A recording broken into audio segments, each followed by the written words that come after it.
saya akan membahas identifikasi fungsi masjid. Yang pertama ada fungsi ibadah. Fungsi ibadah yang dimaksud adalah ketika masjid digunakan sebagai tempat sholat, baik sholat fardu maupun sholat sunnah. Yang kedua ada fungsi pendidikan.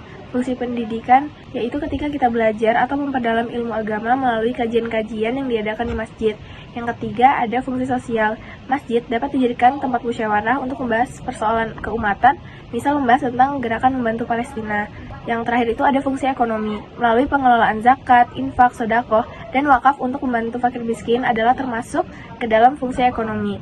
Selanjutnya ada makna peran masjid dalam pembentukan karakter umat. Yang pertama ada karakter religius membiasakan ibadah dan kedekatan dengan Allah. Masjid mendorong umat untuk membangun karakter religius melalui berbagai kegiatan ibadah, terutama sholat berjamaah. Rutinitas ini melatih disiplin, komitmen, dan ketaatan seorang muslim kepada Allah Subhanahu wa Ta'ala. Selanjutnya yang kedua ada karakter berakhlak, meneladani akhlak Rasulullah SAW. Masjid juga berperan membentuk akhlak mulia. Di dalamnya umat sering mendapat pengajaran tentang keteladanan Rasulullah SAW seperti kejujuran, kasih sayang, kesabaran, amanah, dan keadilan. Materi selanjutnya adalah application atau penerapan, di mana ada satu contoh masjid di Balikpapan, yaitu Masjid Islamic Center atau Madinatul Iman, di mana Balikpapan Islamic Center berfungsi sebagai pusat ibadah utama, tempat sholat Jumat, tempat sholat Id, dan kegiatan keagamaan Ramadan. Masjid ini juga menjadi ruang sosial melalui buka puasa bersama yang mempererat silaturahmi masyarakat. Saya akan menjelaskan bab 4, yaitu perbedaan fungsi masjid pada masa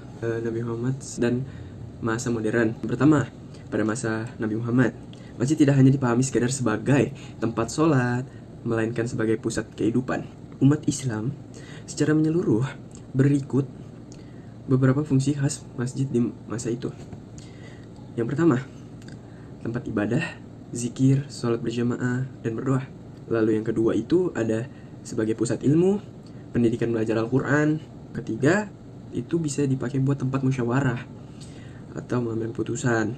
Yang keempat itu kehidupan masyarakat, keputusan sosial, bahkan urusan politik dan pertahanan masa era modern. Seiring perkembangan zaman, urbanisasi, modernisasi, dan kompleksisasi masyarakat, berfungsi masjid mengalami transformasi.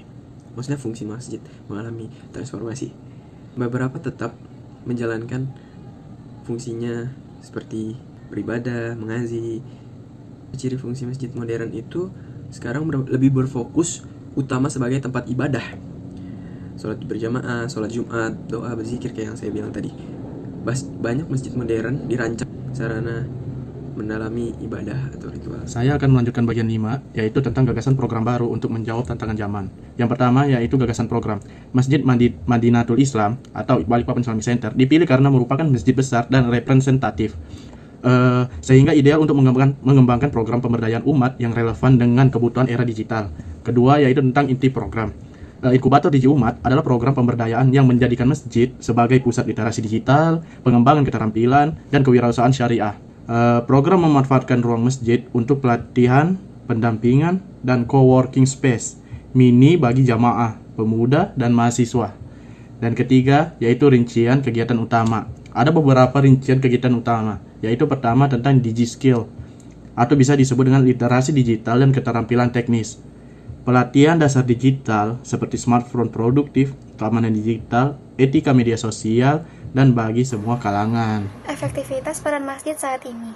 Yang pertama, kekuatan masjid. Masjid masih berfungsi sangat baik sebagai pusat ibadah, seperti sholat berjamaah, pengajian, dan tadarus. Fungsi pendidikan dan dakwah tetap berjalan, membina akhlak dan pemahaman agama jamaah. Peran sosial mulai terlihat, misalnya melalui sedekah, bantuan duafa, dan kegiatan kemanusiaan. Di beberapa tempat, masjid sudah mulai menyesuaikan diri dengan perkembangan zaman, khususnya lewat program pemuda dan pemberdayaan. Masjid juga menjadi ruang kebersamaan dan solidaritas umat. Yang kedua, ada tantangan yang masih dihadapi. Kegiatan masjid masih banyak berfokus pada ibadah ritual, sementara fungsi sosial dan ekonomi belum maksimal. Generasi muda belum sepenuhnya terjangkau, karena metode dan program yang kurang relevan dengan era digital. Manajemen masjid belum sepenuhnya profesional dan konsisten.